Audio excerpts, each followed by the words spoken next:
Joining me in the studio today is Sean Willers. Sean is a former British soldier who served in Afghanistan. Yet despite his fighting nature, his addictions got the better of him and he nearly lost his life to an overdose. My mum was an alcoholic. She drank quite heavily. We didn't have a lot of money growing up and I was in and out of school all the time.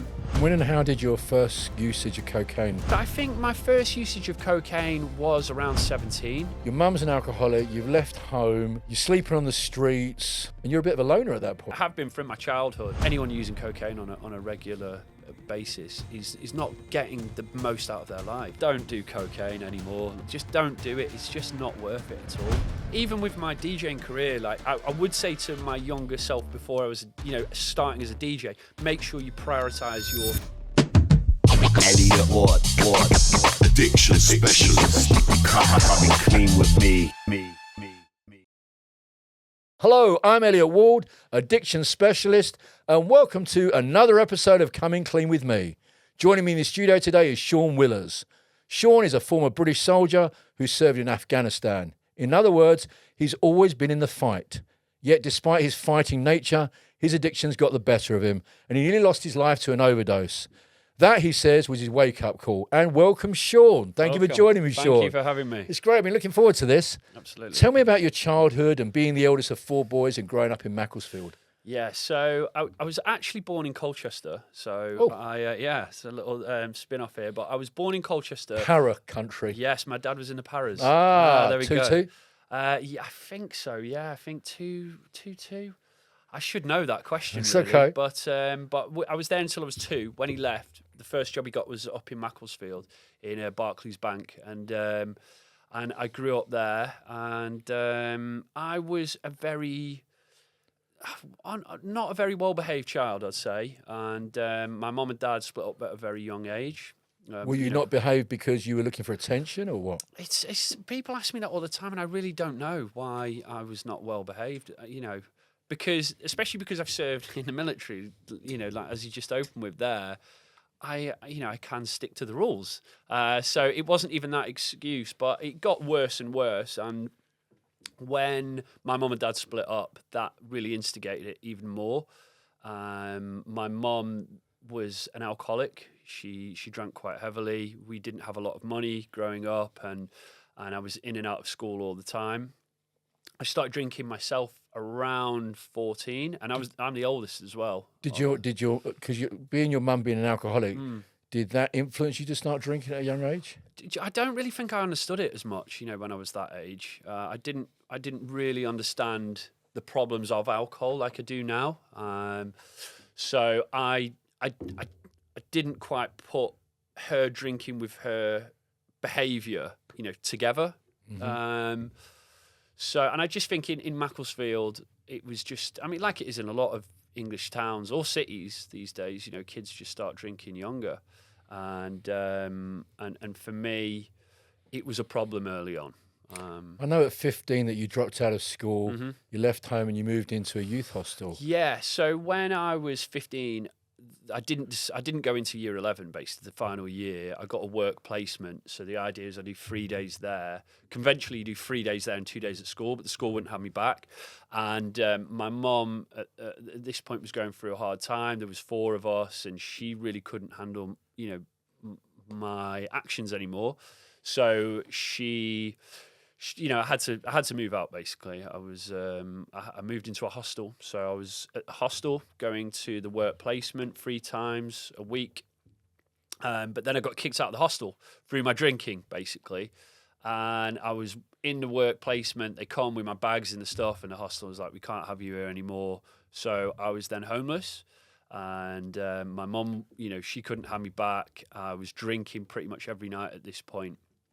And there was one of the guys who worked at the exhaust manufacturer I was working, Mark. He was actually a functioning heroin addict. So, but the nicest guy, and he said, "Look, Sean, my mum and dad have got a place that you can stay at in Bollington, which is just outside.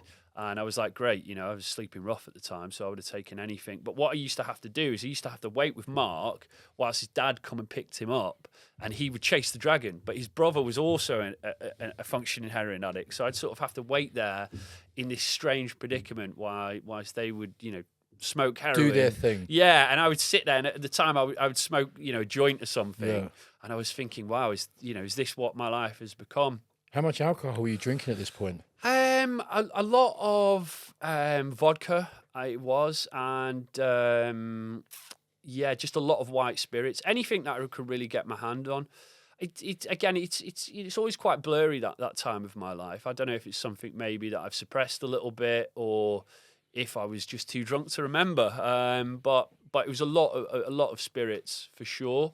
And then it comes to a point after staying there for a few months that then his sister moved back in at Mark's place, and again I was out on the streets, and at this point was very low. But then my granddad, who I was very close to, he's like, enough's enough. You come and move in with me in Wolverhampton.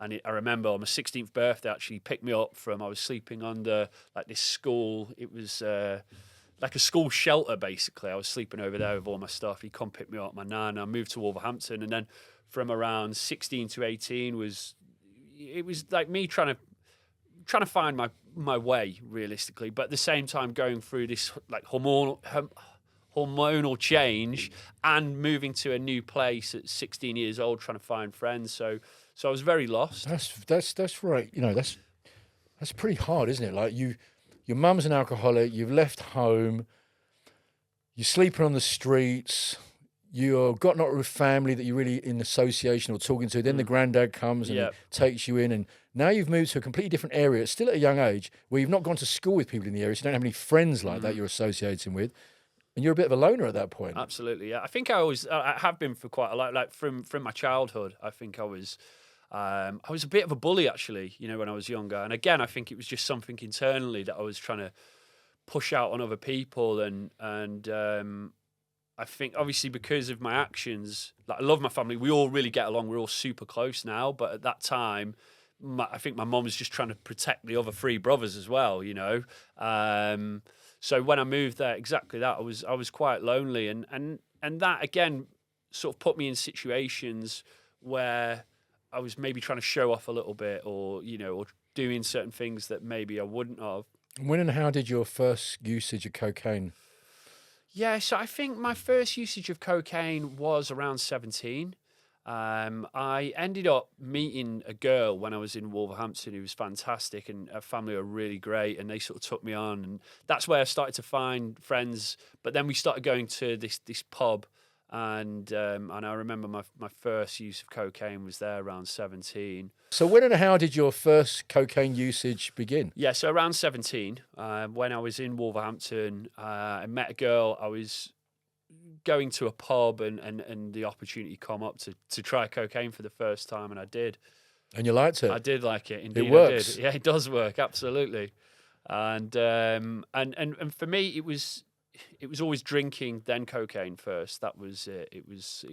Alcohol was always the catalyst. You weren't a dry sniffer. I was not. No, not at all. No. So, but then at this time, I was trying to study. I was trying to find something. I did one GCSE at night school, and my granddad was really, he was a great guy. He was really inspirational. He was very intelligent, and he was trying to push me into education and learning. I tried like an electrician's course, and I couldn't find it. And then when I was 18, or maybe before that, I went to a Thai boxing class, and I sort of found my passion for fitness at this time. And I absolutely loved it, and I really took to it. And at that point, I sort of realised that fitness was something that I wanted to go into. As a vocation, it was something that I could that I could really put my emotions into. It would give me that distraction from everything else. And I did my personal training qualification, my fitness qualifications, and then I sort of I started my career in the fitness industry. But at the same time, even though I had like no intention when I was a kid of being in the system, with school, for some reason, I think it's because of my dad being in the military, I really wanted to join the military. And when I was 18, just after doing my qualifications, maybe been in the fitness industry for 6 months, I applied for the RAF regiment, actually. So I was always weighing up the paratroopers. But when I was in this pub one time, someone talked to me about the RAF regiment, and he's like, it's all the benefits of the infantry, but you get a nice comfy bed. So for me, that was fantastic. And I applied, but because I'd had previous convictions from when I was younger that weren't spent, I had to wait another year. And I ended up waiting until I was 20. And this period from 18 to 20 was, it was just coasting a little bit. You know, I was doing the fitness, but I was still drinking at the weekends. Still using coke? Still using coke, yeah. It wasn't really a problem at this point. You know, what would happen? You're in the infancy of your usage. Exactly. Yeah, exactly. It was developing. And what would usually happen, especially with drinking, is that I could, and this has been the story of my, you know, my usage with drink and drugs, is that I could do 5 times. I would go out. 4 would be no problems at all. The 5th one would be a fucking disaster, and all hell would break loose. And that was pretty much the story from 18 to 20. You know, every now and again there'd be, you know, I'd do something ridiculous, or I'd end up fighting with someone, or saying something. You know, it'd be that situation. So now 20, you've joined the RAF. Yeah. So you're not using coke at this point? Well, were you? What, yeah. through basic training? And Not through basic training. Okay, so you took those months off. I had 9 months, yeah, without. But the funny thing is, when basic training happened, you get, I think it's maybe week 8, you get 1 week away where you get to go out with the lads. Oh, what happened? Yeah, well, I ended up getting in a fight and fight with 2 of the guys who were on basic training with me. Some of the younger guys, again, that younger side of me was coming out, that ego, and I remember ringing my dad. I was like, I've done it again. This is something that I've said quite a lot through my whole journey. And I had to do change parade, which it was on the hour, every hour for 48 hours. I had to parade in the beaming sun in a different uniform, perfectly ironed. And it was an experience, I can say that. But yeah, when I was in I mean, sorry, I didn't want to cut you off. Okay. I was just going to say, because once you join the RAF, yes, you're taught discipline, yes, you're taught things, and you're taught to look after yourself, really. They break you down, especially at a young age when we were like that, right? And they build you back up. But one thing that I will say about the military is the naffy. It's so accepted, isn't it? Alcohol is just the normality in the military. Absolutely, yeah. I agree with that. I mean, for me, the military was one of the best decisions I ever made. Did you drink a lot? Not too, you know, it wasn't crazy, because I think after that first time when that happened in my basic training, I did realise a little bit that okay, I have got a problem here with alcohol. I was really enjoying being broken down in the military and going through the discipline, because I'd never done that. I'd never been disciplined in my life, you know, getting up at 5 You thrived on it? Absolutely, I loved it. I bet your BFT was quick. It was very quick. Yeah, I can't remember what it was, but I was one of the top students. Yeah, I could tell. I could just see by your physique. I bet you were fast. I could just see it. It was great, but I'd never been that before. I'd never been accepted in. Sorry, for anybody listening, BFT's basic fitness test in the military. Exactly. Yeah. So I loved it, and then I went on to squadron. I was at 2 Squadron, which was the paratroop squadron for the RAF regiment. And that was really what I wanted to do, was get my wings, which is like your jumps, because obviously my dad did it, and there was always that, you know, one up on you sort of thing. But then we got drafted straight away into pre-deployment training. So once we went onto squadron, there wasn't really any time for fucking around. It was, you know, maybe 6 months, we were straight onto pre-deployment training, which was another 6 months, and that was very intense. And then we was out to Afghanistan. And that was in 2010. What was that like? It was an experience for sure. It was, you know, people ask me this all the time, and it's very hard to explain. You know, being in a war it's surreal. I was never really institutionalized in that respect. So, it's hard to explain. I think you're trained for that time. So when you get there, you're on sort of automatic mode. And a lot of the things you see, first of all, it puts into perspective the opportunities that we have in this country for a start. You know, there was kids over in Afghanistan that didn't even have shoes on their feet, let alone a passport or the opportunities that we do. And I think for me, coming from, you know, maybe not a privileged background at the time, I used to use that as a label why I can't achieve certain things. And that really did open my eyes to see, well, actually, maybe I'm not so hard done by, and I have got a great opportunity. And if I put my mind to something now, I really can, you know, get to where I want to be. Yeah, it was an experience. And coming back out of that, I knew then after coming back from Afghanistan that was sort of my time there for the military. You know, I did the minimum. I'd done a tour. I've got a medal, and I wanted to go back into the fitness industry. So I left the military and I moved to Southend, because at this point, me and my brother had started to develop a really good relationship. My brother below me, who's 18 months younger. Me and my family had started to connect a lot more at this time, especially with, you know, with my mum and dad and my brother. So I moved to Southend where he was living, and I got a job as a PT at Virgin Active in Southend, and this was my dream job. I absolutely loved it. And for the first few months, things were absolutely incredible. It was perfect. I was fit. I was healthy. I was, you know, confident. You know, I was just come out of the military. Drinking started to come in now, though, a lot at the weekends. Cocaine use started to creep in. And when I was working, one of my clients said to me that there was an opportunity for an aviation firefighter at Southend Airport, because at the time, the Stobart had just taken it over, and they were expanding it, and they were taking on new firefighters. So I thought, oh, I'd like a bit of that. So I went for it, and I got the job, and I got sent to Aberdeen. I did 3 months training as an aviation firefighter. Now, I told absolutely everyone about this. This is at a time where you change your Facebook status to firefighter, you know, for what your job was. I told everyone. I couldn't believe it, you know, but I just left the best job of my life. That really was. I absolutely loved it, to try this. And we did the training. The training probably cost about £20,000, and the training was fantastic. Aviation firefighter, the actual job, there's not much going on because planes, you know, don't really blow up. Yes, exactly. A lot of the time you're just scaring birds away. But the training was fantastic. We spent 3 months in Aberdeen putting out, you know, planes, basically. The last day, you know, we'd passed, qualified.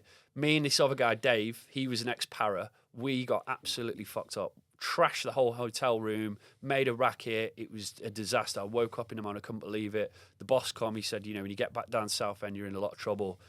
Next day, when I got back, had to go into the meeting with the board, and they were like, no, we're sacking you for gross misconduct. They said, Stobart had just taken over this company, and you've come in, first load of firefighters, there was 4 complaints, trashed the hotel room, we can't have it. So, head in my hands, and this, for me, now I felt lost now, because I'd left the best job of my life. I thought I'd gained the next job of my life as a firefighter. I'd fucked that through drinking. So for me at this point, I got another job in the fitness industry, but I couldn't care less about it. I started going out a lot every weekend with a group of lads. Now you're partying heavy. Yeah, every weekend, getting charlied up, fighting, without a shadow of a doubt, every weekend. That was it. It was the same routine. Friday, we'd go out, we'd get tanked up. Me, my brother, the guys that I was hanging around with, we'd probably do a couple of grams and get in a fight. And that was it for months. And then we started going to this guy's house at some after parties, because the nights were getting later. The cocaine was getting more and more, and we started DJing. And I'd never really been interested in this at all. And me and my brother, we've always been really music based. I love all sorts, from hip hop to jazz, whatever. You know, I've always had a big music influence, and house music is something that I hadn't really been interested before. But we started DJing. And I loved it, and so did my brother. So what we did is we bought some really cheap decks at my apartment, got it set up, and then that was it now. Every single weekend, we would finish on a Friday, get a load of packet in, mix on the decks till Sunday morning, work, very minimal, effort, and then repeat that cycle. And it's common in the DJing world, isn't it? Well, yeah. So, I mean, drugs and partying go hand in hand. But the thing is, I think as time goes on, I was actually more interested in the actual drugs and partying than the music. And what happened is me and Liam actually thought, that's my brother, we thought actually, we could give this a go. Like, let's start sending out a few mixes. And we got a very lucky break, and we ended up getting on like a DJ competition. It was in Vauxhall on a Wednesday. We couldn't believe it. So we went up to, from Southend to Vauxhall. A few friends come, and it went very well. But what we didn't realise is the DJ competition was to play at a nightclub called Egg in King's Cross on a Friday night, but you'd go and sell tickets. So there was a thing in the industry. I mean, I'm sure it still happens now, but you'd have the headline, the top DJs, but anyone else below that would sort of have to bring, they'd have to bring something to the party, which is fair enough. And you'd sell tickets for 15, you'd keep a £5, you'd give that to the promoter, and they'd see that people are coming to see you. And the first time we played, we sold 50 tickets, which was quite a lot. Everyone come from Southend, and we smashed it, and it went really well. And the promoter said, look, we've got another spot for you at New Year's Eve. And I think this is 2012 or 11 now at the end of it. And do you want to come back and play? And we did. Same again, 50 tickets, smashed it. But what happened this time is that the two of the DJs after didn't turn up. So me and my brother ended up playing a 3-hour set. And one of the promoters from the club was there and watched us. And he stayed the whole night. And he come up to us. He's like, look, guys, it was really good. We want to get you back again in the new year. So for me and Liam, that was it now. We started playing at Egg. But even when we weren't, we would go up on a Friday or Saturday, stay there the whole night. First train back to Southend. And we were doing this for some months until it got to the point where my boss at work was like, he'd see what I'm doing on Facebook. I'm on Facebook all day sending my mix out to everyone like, hey Elliott, Sean here. Because if you've got anything to do with DJing on Facebook, I'd just send you my mix, say, let me know what you think. And he'd obviously seen me do it. He's like, look, I appreciate you putting in the work and stuff, but you're going to have to make a choice. It's either, this career, the fitness, or you're going to have to, jog on. And at the same time, the promoter's called Hans at Egg. He said, look, why don't you move to London and give it a go?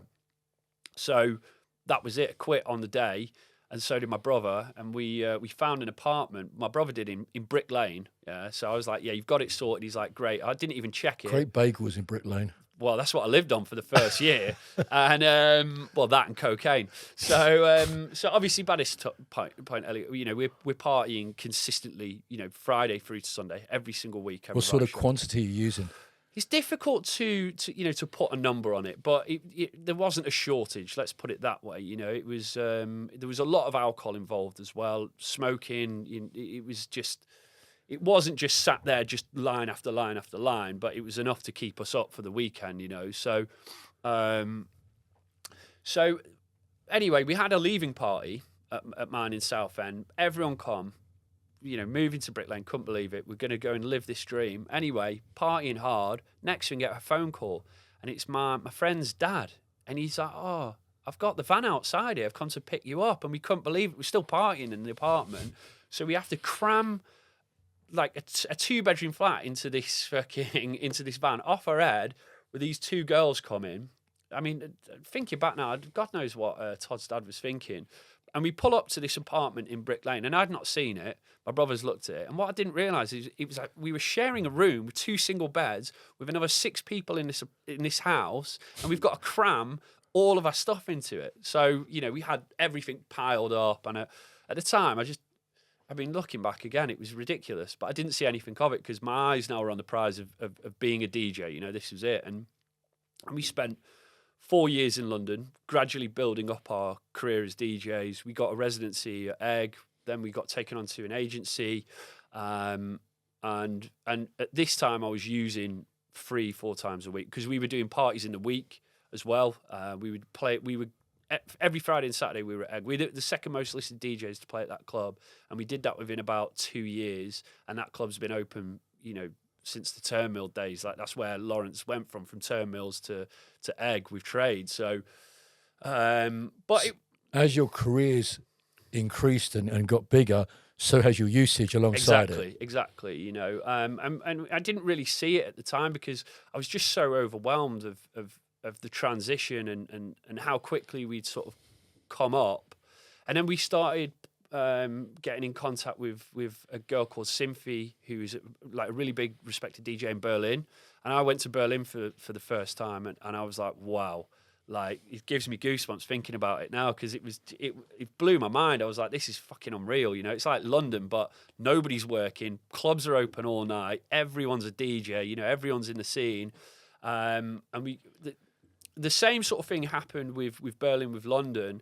Egg had sort of had enough of us now anyway, because we were just getting fucked up all the time. We were really taking the piss, which, again, I never see at the time, because my ego was getting so big. I was using so much, but really, I should have had so much more respect for them for bringing us on and giving us this incredible opportunity to, you know, even to work with, like, Lawrence Malice, the owner. Is, you know, he's an absolute legend in his own right, and the disrespect, really, from just me thinking I was Billy Big Bollocks because I was getting on it all the time was a little sad. But I didn't see that, and then we got an opportunity to go move to Berlin.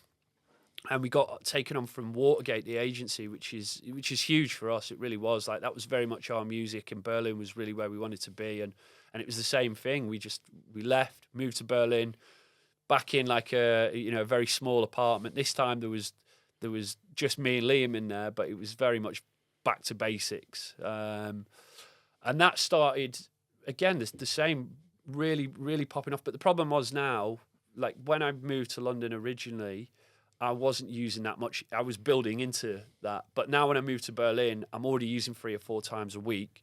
So you're spending all your money on it? I was broke. You know, I wondered for years. I was thinking, where's all my money going as a DJ? You know, I'm thinking I mustn't be getting paid fuck all. But obviously now I know exactly where it was going. You know, actually, it's funny you said it, because I always remember when I was in Berlin quite early on, and I ended up going to an after party after a gig. And I come back and I couldn't even get the train. I had like enough money for like a Capri Sun, like just to clench my first. And I had to walk back. It took me like 2 hours, and I was thinking, what is this now? Is this it? You know, I'm pretty much stuck in another country. But what happened here is that my usage got really bad, and we got kicked off the Watergate agency for taking the piss again. Basically, your usage was ruining your career. Absolutely. Not, you know, my relationship now. My relationship with my brother was getting more difficult. I wasn't spending any time investing in the career. You know, it was just all I was bothered about was either getting on it or partying. And then even in the studio, because we started to produce music, we had a studio in Berlin. That was a massive trigger for me. Like, obviously DJing was a huge trigger, but going in the studio to make music then become a trigger. So I couldn't escape it, because I needed to make music for my career, but that was a trigger for me using cocaine. And then the same with the gigs. I needed gigs to pay, you know, the bills, but then I was using it every gig. It became like almost like you couldn't do your job without using. Exactly. And there was one time, it was actually quite early on, but I got kicked off the decks at a gig in Romania because I got so fucked up, and I was playing the same song over again. I was arguing with Liam, almost fighting with him, and they had to pull me off. And there was several occasions where this happened, and getting kicked off, you know, several agencies. Like, Watergate wasn't the only one. It was a sort of a repetitive cycle that I was going through, but I couldn't see it. And at the times, while I was blaming everyone else, it was never my fault, Elliot. It was never, and it wasn't the cocaine's fault neither. That was the funny thing. So after this, we'd been in Berlin for 2 years, and I was really on my arse at this point. I had nowhere to live because I kept getting kicked out of apartments. I was sleeping in the studio. The agency that we was on wasn't great because we'd lost a lot of the respect from a lot of the scene. Me and Liam weren't getting on. I was in a really toxic relationship, which wasn't her fault either. That was completely mine.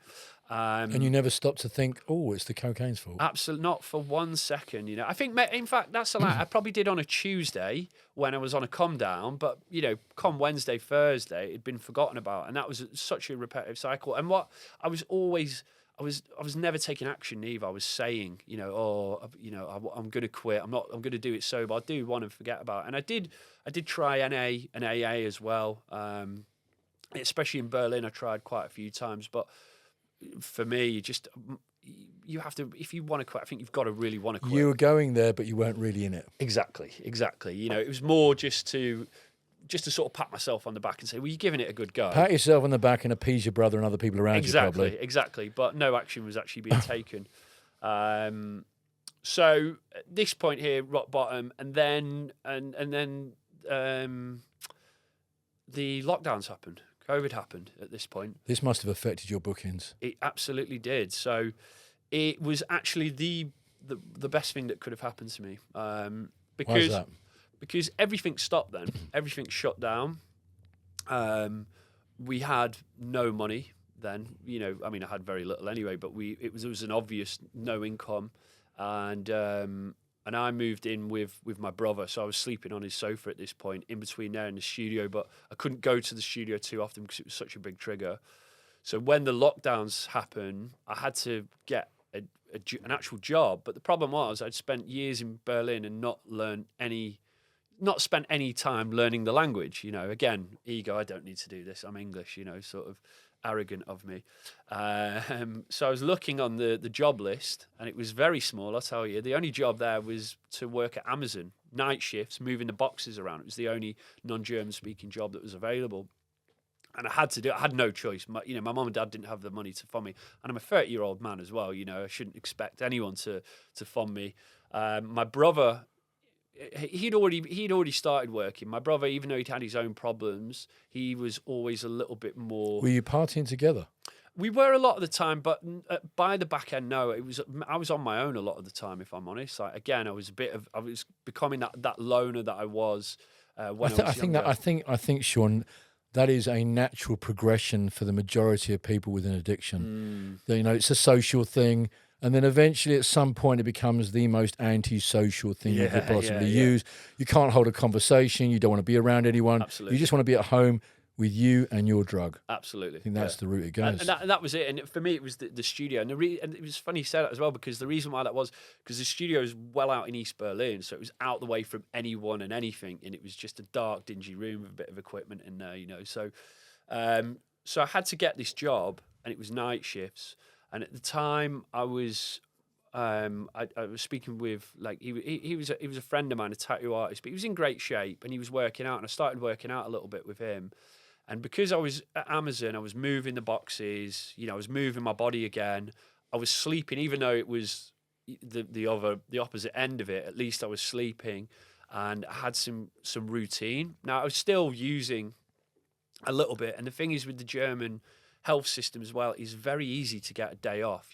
The doctors there, you just need to go and ask them how many days you want off, and they'll just sign you off. And when I found that out, it made it a little easier to use, but especially for the first part of the time, it gave me routine, started to lose weight, I started to eat better. And then this guy, Marcio, he started to talk to me about intermittent fasting. And I'd never heard of this before. And I was like, well, this is, you know, I've never heard of this. Sounds crazy. You're getting shape from not eating. But I give it a go, and I downloaded this app called Fastic. And, you know, I went for the conventional 16 hours not eating, 8 hours eating window. But I loved it. It was so empowering. And I think every time I was trying to quit cocaine, I was just saying, I wasn't trying to take control. I had nothing to focus on, nothing to channel my energy into.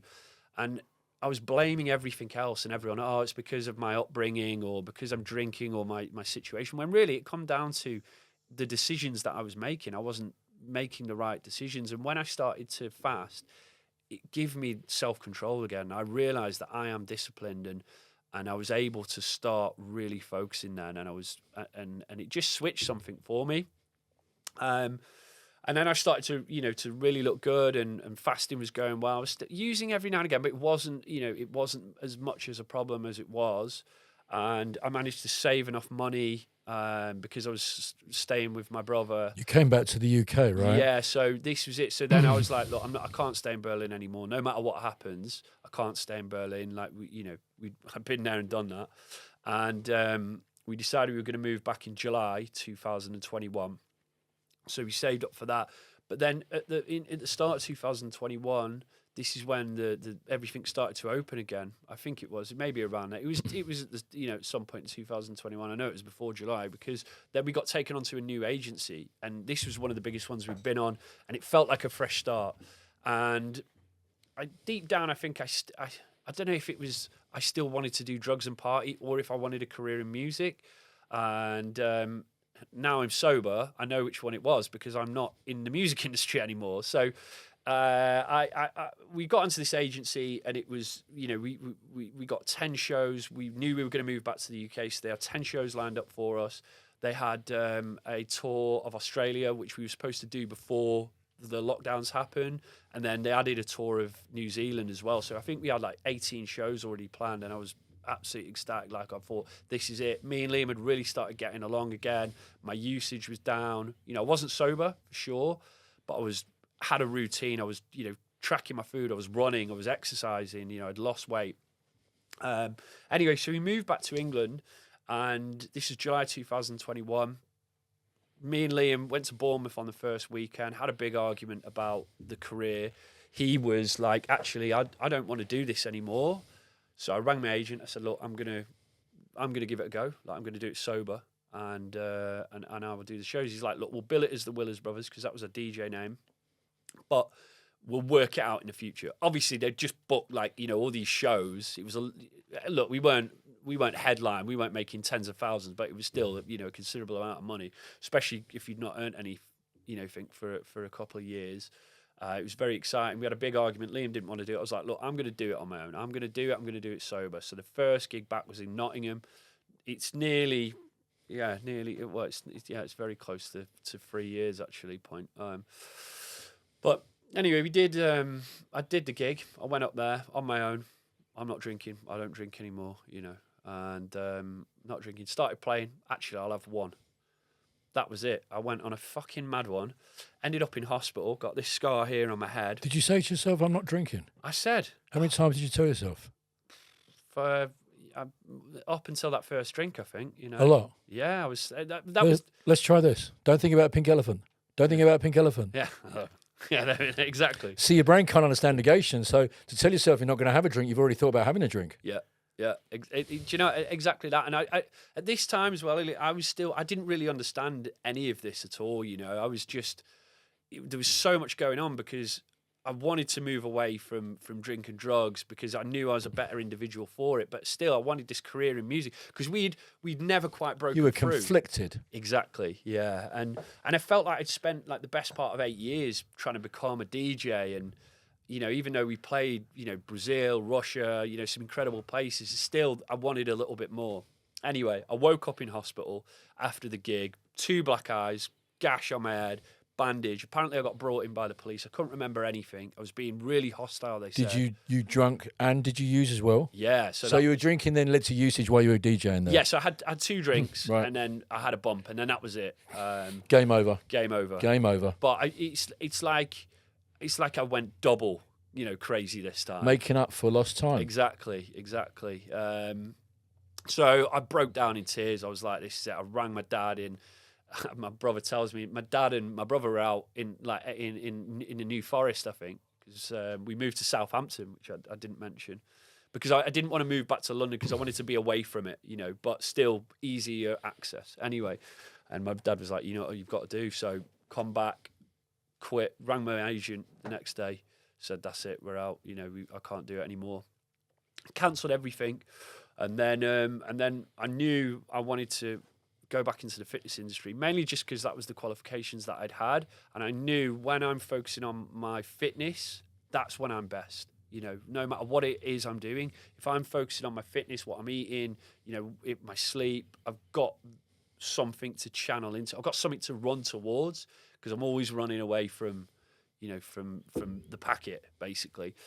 So anyway, I didn't know what I was going to do, and I see a job advertisement for primary school PE teacher, and I thought, you know what, I'm going to apply for that, and I did, and the guy who was the head of PE at this school was ex-military, and as you know, any ex-military, we there's just a little bond there, you know, it's hard to explain, and we just hit it off. He's like, look, Sean, you're not qualified, but come down, teach a lesson, see if you like it. If it is, we'll work it out. And I went, and I fucking loved it, and it was great. I remember I'd been practicing handstands a little bit, and I did a handstand in front of these kids, and it was the best one I'd ever done, yeah. And these kids, they were, you know, 5 years old, and they were all like, yeah. Hey, Mr. Willers! Yeah. So I went down, I was like, I couldn't believe it. I was over the moon. I got the job, and and I took the job, and at the same time, I had a little social media presence on from my Willers Brothers page, and I started to document my own health journey at this point.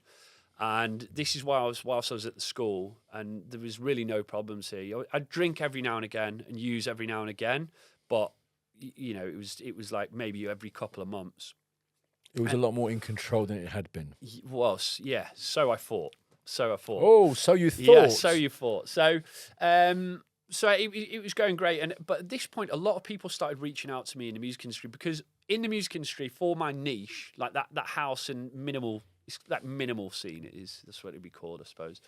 Me and my brother were known for getting fucked up. Like when we were booked, if the promoters would expect us to be at the after party, like that's what we were known for. We were known for partying, especially as I didn't mention as well, in Berlin, they don't use cocaine as much as they do over here in London. It's a lot of speed. So when me and Liam were also known in Berlin for being the two brothers that do a lot of cocaine, because not as many people were going out to parties. They would be doing speed and ecstasy, whereas me and Liam, especially me, I'd be fired up on an eighth of gear. So when people seen the change in me, yes, yeah. So is that what your evening consumption was? It would depend on how much money I had. I get it, but if you could, you'd choose an eighth. Absolutely, yeah. Absolutely. You're in it all the way in. All the way. But then sometimes, Ali, I would kid myself. I would start with a half or 1 gram, but then end up being an eighth anyway. I think a lot of people do that. Of course, you're only getting one. I'm only getting one. Yeah, of course. Tell you what, we'll share it. We'll share it. Cool. You said something, so go on, carry on. Yeah. So. Sorry, I just realised I've been talking at you here for non-stop. I need to have a breath. But a lot of people started reaching out to me. They'd seen my journey, and especially because a lot of them were in the industry. And like you said earlier, in the music industry, there is a lot of drugs and alcohol. It's just part and parcel of it. But there's also a lot of people in the industry suffering that aren't talking about it. And it's not openly talked about neither. And it should be at the end of the day. I think you're absolutely right. I've interviewed quite a few DJs now, and I've heard this a lot. Yeah. It's rife, and the problem is that a lot of the DJs don't want to talk about it neither. The agents don't want to help, the managers don't want to help, and it ruined my career. And there's no support system there. There's a few, I don't know, people talking about it, but there's no actual support. Is that because there's no kind of like conglomerate of someone who looks after the industry of DJing? Is that because you work in different clubs and they don't have any responsibility?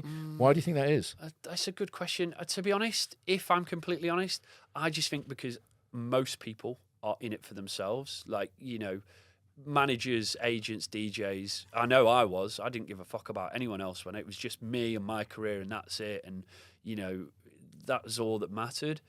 And I think as well, from my experience as a DJ, I had a huge ego. So I didn't want to admit to anyone that I had a problem. I didn't, on my Instagram, it was all fun and happy. No one see me crying in the studio after a fucking, 3-day coke binge after making no music. So I think there's a combination of things there. And also it's not just, it's scary to talk about as well. It's scary to admit you've got a problem, especially when you're sort of in the public eye, so to speak, as a DJ. So anyway, a lot of people were reaching out to me, and I started documenting more of it. And then I had a friend in Ibiza who was quite influential, and he was like, "Sean, I fucking love what you're doing. Like, just like coach me." And at the time, I'd never really heard about online coaching neither, because, I'm from the conventional one-on-one PT, and I didn't even realize that it was a thing. So I was like, okay, great. Yeah, I'll do it. I was still working at the school. And just before I forget this as well, when I first started at school, I thought I was going to be Mr. Cool, ex-DJ, ex-military. I had a mustache at the time that I'd brought over from Berlin, which, again, that was the ego side of me. I look back now with, what was I doing? But I thought I was going to be Mr. Cool at that school, and I was very, very, very disappointed to know that the kids do not give a fuck if you're a DJ or ex-military anymore. So anyway, I was still doing that, and then he come on for a body transformation, and he started documenting the whole thing, and a lot of people started reaching out to me, and then I started to create a program, and then started to, people started to pay me for the service. But at the same time, I'd got promoted to head of PE, so I was now head of PE for a primary school of 600 kids, which I absolutely loved the job. But at the same time, this business was building, and I was being able to help like DJs that I actually looked up to as well. And it sort How of was your usage at this point? very, very inconsistent. I think 2012, maybe 2 or 3 times. Not 12, sorry. It's a lot more under control at this point. Yeah. So it's gone from being up here to being down here, but it's still there. It's still there. So Okay. 2021, 2022, very, very, very limited. And then August 2022, I was at this point, the business was growing really well, and I really see something in it. I was loving it. I was back and forth from Ibiza and helping people in the industry, and I'd sort of created this niche as well. And there was a gap for it because, like we just talked about, there isn't really a market for people helping DJs, especially people that have been through that same experience.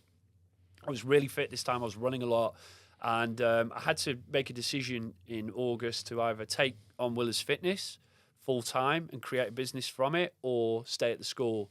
And just I needed to make that decision before the school term started, just to be fair to the teachers there, because they were all great. I absolutely loved that school. It was fantastic. It really was. Everyone there was incredible. So I decided to go with Willer's Fitness, and then everything's been great. I've really found, it's developed over time.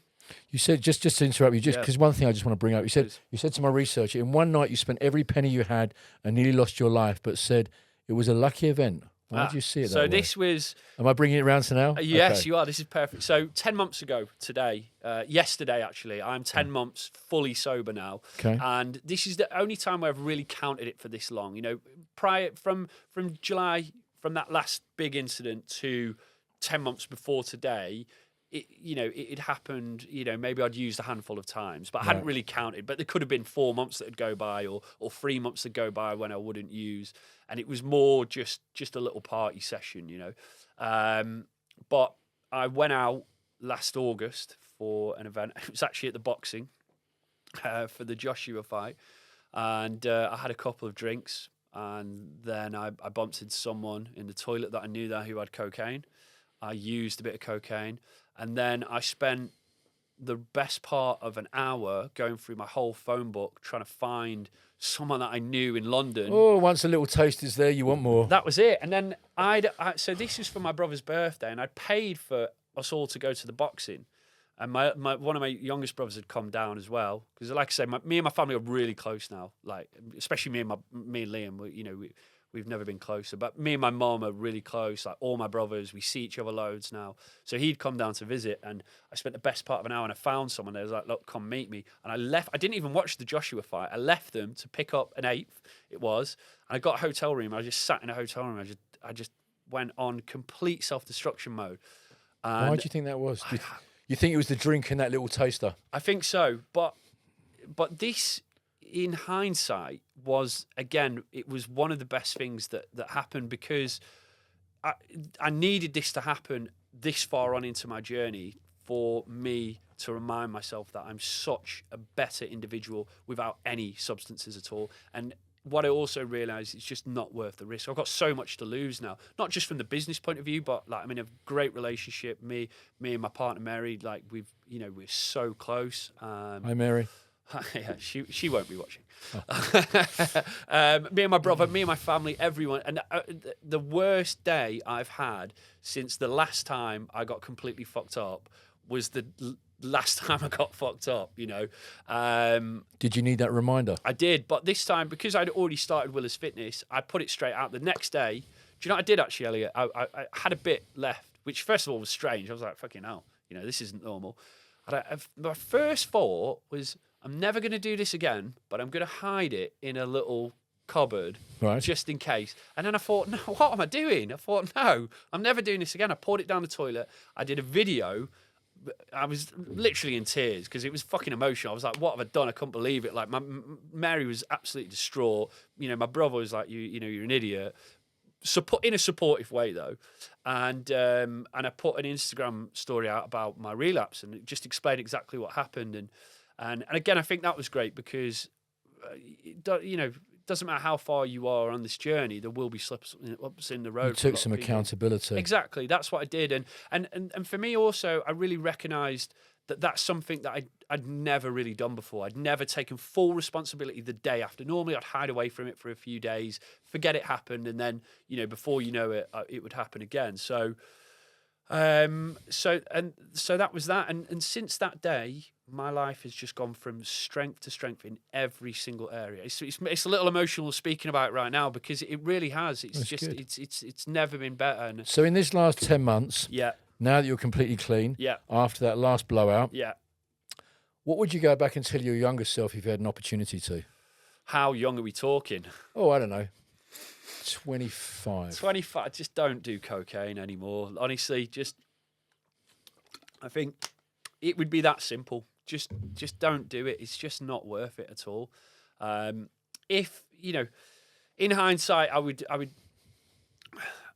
It's so difficult to say that because even with my DJing career, like I would say to my younger self before I was, starting as a DJ, make sure you prioritize your health and fitness. But looking back now, I don't really ever think I enjoyed being a DJ itself. I just enjoyed doing the drugs, and that's why it was an easy decision for me to leave the music industry because I knew I couldn't do drugs anymore. So it was, I tried to go sober and I ended up in hospital. So it would be just to not do drugs. And you end up in hospital because you overdosed on cocaine. Exactly from that time. So and I think one thing I've realised as well is that I kidded myself for so long and said that cocaine use is fine. It isn't at the end of the day, and I don't care who you are. Like anyone using cocaine from this is just my personal opinion.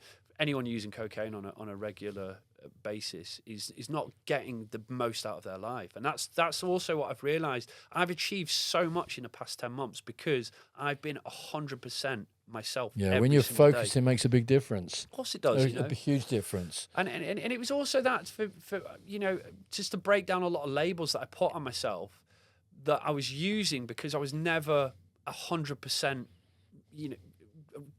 100% myself. So I was never going to reach 100% my ability because there'd always be 2 or 3 days a week when I was 50%. What do you do now to make sure you don't go back again? Yeah, so for me, I have something called the foundations, and this was huge for me. And it's just about building a base layer of discipline. Discipline for me is key. You know where the word discipline comes from? No. I have these things in my head. I don't know where it came from, but I just suddenly remembered. Discipline comes from the word disciple, and a disciple is an emissary of wisdom. So to be disciplined means you have lots of wisdom. You listen to yourself. Oh, wow. Okay. Well, I love that. And it is true, though, because you literally are telling yourself to not or to do something on a daily basis. For me, fasting is a huge one because that gives me discipline every day. No matter how shit the day is, as long as I start and stop my fast, I've done that little thing. And a lot of the times for me, especially when I was starting my journey, just having that small win would be the change in decision for me to then have go on a mad one for the rest of the day. Do you know what that sounds like? That sounds like you've taught yourself to become comfortable with being uncomfortable. And if I can be comfortable with being uncomfortable, when it comes to thinking of using, if it ever enters my head, I can be uncomfortable and not use it. Do you know what? That is because that's what I was going to come on to next, because that is exactly... Did I just take your words? You pretty much did, because I've got the foundations, but then it's also about setting myself goals that get me out of that comfort zone. So my first goal last year was to run a sub 1 hour, 1.5 hour half marathon, which again, when I first started my journey, I never thought was possible. I did that. It was great. I achieved it. Fantastic. I trained hard for it. I felt myself coasting again. I set myself another goal this year to get sub 10% body fat, which I did a couple of weeks ago. Now I've got my next goal, and I think that's the What's your next goal?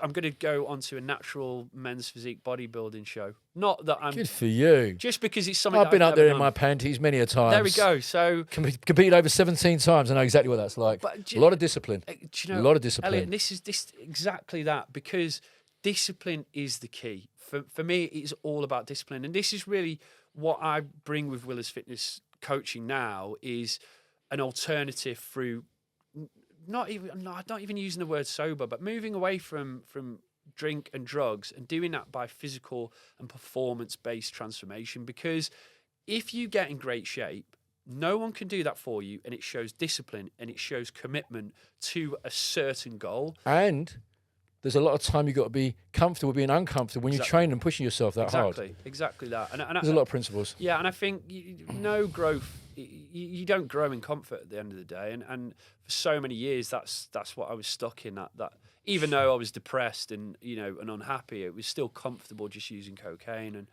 and now I really thrive in that.